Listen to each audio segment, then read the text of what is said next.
ಸಾಗರ ದರ್ಪಣ ವಾಹಿನಿಯ ವೀಕ್ಷಕರಿಗೆ ಸ್ವಾಗತ. ಇವತ್ತಿನ ದಿನ ನಮ್ಮ ಸ್ಟುಡಿಯೋಗೆ ಮಾಜಿ ನಗರಸಭಾ ಅಧ್ಯಕ್ಷರು ಹಾಗೂ ಕಾಂಗ್ರೆಸ್ ಜಿಲ್ಲಾ ಅಧ್ಯಕ್ಷರಾದ ಶ್ರೀಯುತ ತೀನಾ ಶ್ರೀನಿವಾಸ್ ಅವರು ನಮ್ಮೊಂದಿಗೆ ಇವತ್ತು ಚಾನಲ್ಗೆ ಬಂದಿದ್ದಾರೆ. ಅವರನ್ನ ಇವತ್ತು ನಾವು ಈ ನಮ್ಮ ಸ್ಟುಡಿಯೋ ಇಂದ ಅವರನ್ನ ನಾವು ಸ್ವಾಗತ ಕೊಡ್ತಾ ಇದ್ದೀನಿ.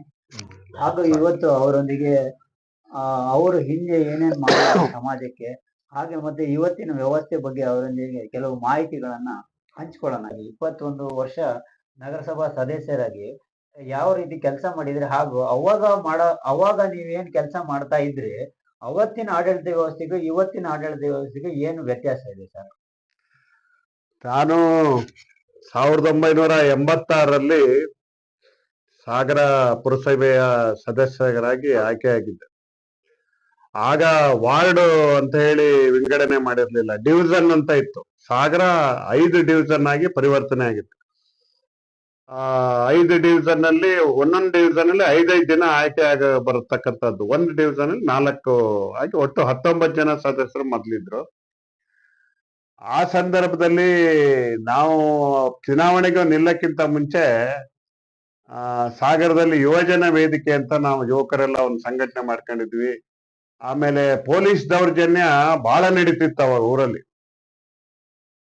ಲಾಕಪ್ ಅಲ್ಲಿ ಹಾಕೊಡಿಯೋದು, ಆಮೇಲೆ ಪೊಲೀಸ್ನವರೇ ಕೆಲವು ಅಧಿಕಾರಿಗಳು ಕಳ್ಳರ ರೀತಿ ಅಂಗಡಿಗಳಿಗೆ ಹೋಗಿ ಗಾಂಜಾ ಪುಡಿ ಇಡೋದು, ಆಮೇಲೆ ಇನ್ನೆಂತರ ಗಂಧ ಇಟ್ಟು ಹಿಡ್ಸೋದು, ಹಿಂಗೆಲ್ಲ ಮಾಡಿ ದರೋಡೆಕೋರ ರೀತಿಲಿ ಒಬ್ಬ ನಾಗಪ್ಪ ಅನ್ನೋನು, ಇನ್ನೊಬ್ಬ ಪವಾರ್ ಅನ್ನೋನು, ಕೆಲವು ಅಧಿಕಾರಿಗಳು ಜನರಿಗೆ ಹಿಂಸೆ ಮಾಡ್ತಿದ್ರು. ಅವಾಗ ನಾವು ಬೀದಿಗಿಳಿದು ಇಡೀ ಸಂದರ್ಭದಲ್ಲಿ ನಾನು 86ರಲ್ಲಿ ಆಯ್ಕೆ ಆದೆ. ನಾವು ಸದಸ್ಯರಾಗಿ ಆಯ್ಕೆ ಆದೆ. ಆ ಸಂದರ್ಭದಲ್ಲಿ ನಾವು ಅನ್ಯಾಯದ ವಿರುದ್ಧ ಹೋರಾಟ ಮಾಡ್ಬೇಕು, ಜನರಿಗೆ ಕೆಲಸ ಮಾಡ್ಕೊಡ್ಬೇಕು ಅನ್ನೋ ಭಾವನೆ ಬಹಳ ಗಟ್ಟಿಯಾಗಿ ನಮ್ಮ ಹತ್ರ ಇತ್ತು. ಇಂಡಿಪೆಂಡೆಂಟ್ ಆಗಿ ಹೌದೌದು, ನಾನು ಸ್ವತಂತ್ರ ಅಭ್ಯರ್ಥಿಯಾಗಿ ಮೊದಲನೇ ಸರಿ ಗೆದ್ದಿದ್ದೆ 86ರಲ್ಲಿ. ಇಡೀ ಪಟ್ಟಣದಲ್ಲಿ ನಾನು 3ನೇ ಡಿವಿಷನ್ ಅಲ್ಲಿ ಹೈಯೆಸ್ಟ್ ಆಗಿ ಗೆದ್ದಿದ್ದೆ, ಹೆಚ್ಚು ಓಟ್ಗಳನ್ನು ತಗೊಂಡು. ಗಣಪತಿ ಶೆಟ್ಟಿ ಅವರು 2ನೇ ಡಿವಿಷನ್ ಅಲ್ಲಿ ಹೆಚ್ಚು ಓಟ್ ತಗೊಂಡು ನಾವು ಗೆದ್ದಿದ್ವಿ. ಅವತ್ತು ಹೇಗಿತ್ತಂದ್ರೆ ಆಡಳಿತ, ನಮ್ಮ ಚುನಾಯಿತ ಪ್ರತಿನಿಧಿಗಳು ನಮ್ಮ ಊರಿಗೆ ಏನಾದ್ರು ಮಾಡ್ಬೇಕು ಕೆಲಸ, ಆಮೇಲೆ ಕಾನೂನಿನ ಓರೆಕೋರೆಗಳನ್ನು ತಿದ್ದಬೇಕು, ಆಮೇಲೆ ಜನರ ಮೂಲಭೂತ ಸಮಸ್ಯೆಗಳನ್ನ ಬಗೆಹರಿಸ್ಬೇಕು ಅನ್ನೋದು ಬಹಳ ಕಾಳಜಿ ಇತ್ತು ಅವಾಗ ಚುನಾಯಿತ ಪ್ರತಿನಿಧಿಗಳಲ್ಲಿ. BS ಚಂದ್ರಶೇಖರ್ ಅಂತವರು, UL ಸುಭಾಷ್ ಅವರು, ಮತ್ತೆ ಪ್ರಹ್ಲಾದರಾವ್ ಬಾಪಟ್ ಅವರು ಜನಸಂಘದಿಂದ ಮೂಲ ಬಂದಿದ್ದಾದ್ರು, ಬಿಜೆಪಿ ಅಂತ ಬಂದಿದ್ದಾದ್ರು, ಪುರಸಭೆಗೆ ಸಂಬಂಧಪಟ್ಟಂತ, ಊರಿಗೆ ಸಂಬಂಧಪಟ್ಟಂತ ವಿಷಯದಲ್ಲಿ ನಾವೆಲ್ಲ ಒಗ್ಗಟ್ಟಾಗ್ಬಿಡ್ತಿದ್ವಿ. ಅನ್ಯಾಯ ಅಕ್ರಮಗಳು ನಡೆದ್ರೆ ಅದನ್ನ ಪ್ರಬಲವಾಗಿ ವಿರೋಧ ಮಾಡ್ತಿದ್ವಿ. ಹಾಗಾಗಿ ಊರಂದ್ರೆ ನಮ್ಮ ಮನೆಗಿಂತ ಜಾಸ್ತಿ ಅನ್ನೋ ಭಾವನೆ ಚುನಾಯಿತ ಪ್ರತಿನಿಧಿಗಳಲ್ಲಿ ಇತ್ತು. ಹಾಗಾಗಿ ಕಟ್ಟುನಿಟ್ಟಾಗಿ ಆಡಳಿತ ಮಾಡ್ತಕ್ಕಂಥದ್ದು, ಕೆಲಸ ಮಾಡ್ತಕ್ಕಂಥದ್ದನ್ನ ನಾವು ಮಾಡಿದ್ವಿ. ಆದ್ರೆ ಕ್ರಮೇಣ ಇವತ್ತಿನ ಪರಿಸ್ಥಿತಿ ಏನಾಗಿದೆ ಅಂದ್ರೆ, ಚುನಾಯಿತ ಪ್ರತಿನಿಧಿಗಳಲ್ಲಿ ಬಹುತೇಕ ಜನರಿಗೆ ಊರಿನ ಬಗ್ಗೆ ಅಭಿಮಾನನೇ ಇಲ್ಲ, ಕಾಳಜಿ ಇರಲ್ಲ. ಕೆಲವರು ಸಿಕ್ಕಾಪಟ್ಟೆ ಹಣನ ಖರ್ಚು ಮಾಡ್ಕೊಂಡು, ಇನ್ಯಾವುದೋ ಭಾವನೆಗಳನ್ನ ಎತ್ಕೊಂಡು ಖರ್ಚು ಮಾಡ್ಕೊಂಡು ಚುನಾವಣೆಯಲ್ಲಿ ಗೆಲ್ತಾರೆ. ಗೆದ್ದ ಮೇಲೆ ಒಂದ್ ರೀತಿಲಿ ಅದೊಂಥರ ಭ್ರಷ್ಟಾಚಾರ ನಡೆಸೋದಕ್ಕೆ ಒಂದು ಸಾಧನನೂ ಮಾಡ್ಕೊಂಡಂಗೆ ಕೆಲವ್ರು ಕಾಣ್ತಾರೆ.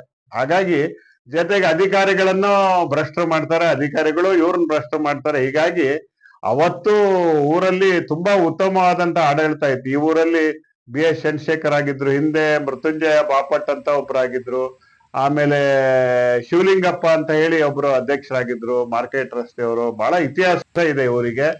ಆಮೇಲೆ ನಮಗೆ ನಮ್ಮ ಆಡಳಿತ ಇದ್ದಾಗ, ನಂತರದಲ್ಲಿ ನಾನು ಅಧ್ಯಕ್ಷ ಆದಾಗೆಲ್ಲ ರಾಜ್ಯ ಮಟ್ಟದಲ್ಲಿ ಬೆಂಗಳೂರು ವಿಭಾಗದಲ್ಲಿ ಮೊದಲನೇ ಬಹುಮಾನ ಸಾಗರಕ್ಕೆ ಬರ್ತಾ ಇತ್ತು. ಉತ್ತಮ ಆಡಳಿತ ಅಂತ. ಅದು ಕಂದಾಯ ವಸೂಲಿ ಇರ್ಬೋದು, ನೈರ್ಮಲ್ಯ ವ್ಯವಸ್ಥೆ ಇರ್ಬೋದು, ಇದ್ರ ಬಗ್ಗೆ ಎಲ್ಲ. ಅದಕ್ಕೋಸ್ಕರ ಅವಾಗಿನ ದಿನಗಳಲ್ಲಿ ಬೆಳಗ್ಗೆ ಎಷ್ಟೊತ್ತಿಗೆ ಬಂದು ಸ್ವಚ್ಛತೆ ಬಗ್ಗೆ ಗಮನ ಹರಿಸ್ತಿದ್ರಿ ಸರ್? ನಾನು ಅವಾಗ ಒಂದು ಹಳೆ ಜೀಪ್ ಇತ್ತು, ಒಂದು ಸಾಧಾರಣ ತರದ ಜೀಪ್. ಅದು ಇವತ್ತಿನಂಗೆಲ್ಲ ಕಾರುಗಳು ಇವೆಲ್ಲ ಇರ್ಲಿಲ್ಲ ಪುರಸಭೆಗೆ. ನಾನು ಬೆಳಗ್ಗೆ 5:05ವರೆಗೆ ನಾನು ಬಂದ್ಬಿಡ್ತಿದ್ದೆ. ಅಟೆಂಡೆನ್ಸ್ ಹಾಕೋ ಟೈಮಲ್ಲೇ ಬಂದು, ಇನ್ನೂ ಕತ್ಲಿರ್ತಿತ್ತು, ಅವಾಗ್ಲೇ ಬಂದು ನೌಕರ ಜೊತೆಗೆ ಇಟ್ಕೊಂಡು ಪೌರ ಕಾರ್ಮಿಕರ ಜೊತೆ ಅಟೆಂಡೆನ್ಸ್ ನೋಡಿ ಯಾರು ಬಂದಿದ್ದಾರೆ ಯಾರಿಲ್ಲ ಅನ್ನೋದು ನೋಡಿ ಆಮೇಲೆ ಎಲ್ಲೆಲ್ಲಿ ಹೋಗ್ಬೇಕು ಸಿಬ್ಬಂದಿಗಳು ನೋಡಿ, ಅಲ್ಲಿ ಹೋಗಿ ಕೆಲಸ ಮಾಡ್ತಾರೋ ಇಲ್ಲೋ ಅನ್ನೋದನ್ನು ನೋಡಿ ನಾವು ಕೆಲಸ ಮಾಡ್ತಿದ್ವಿ. ಕೊನೆಗೆ ಮನೆಗೆ ಹೋಗಿ ಮತ್ತೆ ರೆಡಿಯಾಗಿ 9-9:30ವರೆಗೆ ಪುರಸಭೆಗೆ ಬಂದು ಎಲ್ಲ ಫೈಲ್ಗಳು ನೋಡೋದು ಅಥವಾ ಕೆಲಸ ಮಾಡೋದು ಇದನ್ನ ಪ್ರಾರಂಭ ಮಾಡ್ತಾ ಇದ್ವಿ. ಇವತ್ತಿನ ಅಧ್ಯಕ್ಷರು ಅದೇ ರೀತಿ 6 ಗಂಟೆಗೆಲ್ಲ ಬಂದು 5:30ಗೆ ಬಂದು ಕೆಲಸ ಮಾಡ್ತಾ ಇದಾರ ನಿಮ್ಮ ಗಮನಕ್ಕೆ ಬಂದಂಗೆ? ಇತ್ತೀಚೆಗೆ ಹಂಗ್ ಕಾಣ್ಲಿಲ್ಲ. ಇತ್ತೀಚಿನ ವರ್ಷಗಳಲ್ಲಿ ಆತರ ಕೆಲಸ ಮಾಡೋರನ್ನ ಕಾಣ್ಲಿಲ್ಲ. ನನಗೆ ತಮಾಷೆ ಮಾಡ್ತಾರೆ ಕೆಲವರು ನಾಗರಿಕರು. ಏನಂದ್ರೆ ಅಧ್ಯಕ್ಷರು ಅಂದ್ರೆ ಜೀಪ್ ಒಳಗೆ ಕೂರ್ಬೇಕಾ ಅಥವಾ ಕಾರ್ ಒಳಗೆ ಬಾಗಿಲ ಹಾಕೊಂಡು ಗ್ಲಾಸ್ ಏರ್ಸ್ಕೊಂಡ್ ಕೂರ್ಬೇಕಾ, ಕಾರಿಂದ ಕೆಳಗೆ ಇಳಬಾರ್ದ ಅಧ್ಯಕ್ಷರು ಮಾಡ್ತಾರೆ ಕೆಲವರು ನಾಗರಿಕರು.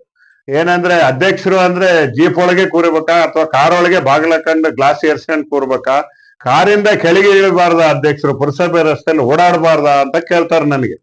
ಅದ್ ಯಾವ್ದೇ ಒಬ್ಬ ಅಧ್ಯಕ್ಷರನ್ನ ಗುರಿಯಾಗಿ ಇಟ್ಕೊಂಡಲ್ಲ. ಅಧ್ಯಕ್ಷರು ಅಂದ್ರೆ ಊರಿನ ರಸ್ತೆಗಳು ಹೆಂಗಿರುತ್ತೆ ಅಂತ ಅವ್ರಿಗೆ ಗೊತ್ತಿರ್ಬೇಕು, ಊರಲ್ಲಿ ಚರಂಡಿಗಳು ಹೆಂಗಿದ್ದಾರೆ ಅಂತ ಗೊತ್ತಿರ್ಬೇಕು, ಯಾವ್ಯಾವ ಏರಿಯಾದಲ್ಲಿ ಸ್ವಚ್ಛತೆ ಏನಿರುತ್ತೆ ಅಂತ ಗೊತ್ತಿರ್ಬೇಕು. ಕಾರಲ್ಲಿ ಗ್ಲಾಸ್ ಏರ್ಸ್ಕೊಂಡು ಓಡಾಡ್ಬಿಟ್ರೆ ಹೆಂಗ್ ಗೊತ್ತಾಗಲ್ಲ. ಅದಕ್ಕೆ ವಾರ್ಡ್ಗಳನ್ನ ಪ್ರತಿ ವಾರ್ಡ್ ಸಮಸ್ಯೆಗಳನ್ನ ಹೇಳ್ತಾರೆ ಅಂತಾನೆ ಗ್ಲಾಸ್ ಏರ್ಸ್ಕೊಂಡು ಓಡಾಡ್ತಾ ಇರ್ತಾರೆ ಅಂತ ಅಭಿಪ್ರಾಯ. ಜನರಿಂದ ಅಧಿಕಾರ, ಜನ ಪುರಸಭಾ ಸದಸ್ಯರನ್ನಾಗಿ ಮಾಡೋದು, ಜನ ಅಧ್ಯಕ್ಷರನ್ನಾಗಿ ಮಾಡೋದು. ಜನ ಇದ್ರೆ ನಮ್ಗ್ ಸ್ಥಾನಮಾನ ಗೌರವ, ಜನರಿಂದನೇ ಅವ್ರು ಓಟ್ ಹಾಕಿರೋದ್ರಿಂದ. ಹಾಗಾಗಿ ಜನರ ಸಮಸ್ಯೆಗಳನ್ನ ಬಹಳ ಪ್ರಮುಖವಾಗಿ ಗಂಭೀರವಾಗಿ ತಗೊಂಡು ಕೆಲಸ ಮಾಡ್ತಕ್ಕಂಥ ಕೆಲಸ ಇವತ್ತು ಆಗ್ಬೇಕಾಗಿದೆ. ಆಮೇಲೆ ಜನರಿಗೆ ಪ್ರಶ್ನೆ ಮಾಡ್ತಕ್ಕಂತ ಮನೋಭಾವನೆ ಇಲ್ಲ ಈಗ. ನಾವ್ ಯಾಕೆ ನಿಷ್ಠೂರ ಮಾಡೋಣ, ಎಲ್ಲರಿಗೂ ಆದಂಗೆ ನಮ್ಗಾಗ್ತದೆ, ನಾವ್ ಯಾಕೆ ಅಧ್ಯಕ್ಷರನ್ನ ಸದಸ್ಯರ ಬಗ್ಗೆ ಮಾತಾಡೋಣ, ಕೌನ್ಸಿಲರ್ ಬಗ್ಗೆ ಮಾತಾಡೋಣ.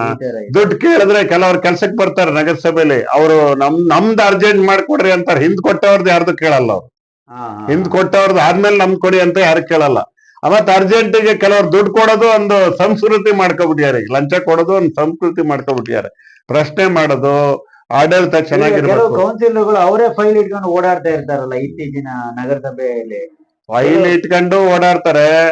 ಕೆಲವರು ಅಧ್ಯಕ್ಷರು ಉಪಾಧ್ಯಕ್ಷರಾದವರು ಫೈಲ್ ಇಟ್ಕೊಂಡು ಓಡಾಡೋದನ್ನ ಈಗೆಲ್ಲ ನಾನು ಕೆಲವು ಸರಿ ಎಲ್ಲ ನೋಡಿದೀನಿ, ಗಮನಿಸಿದೀನಿ.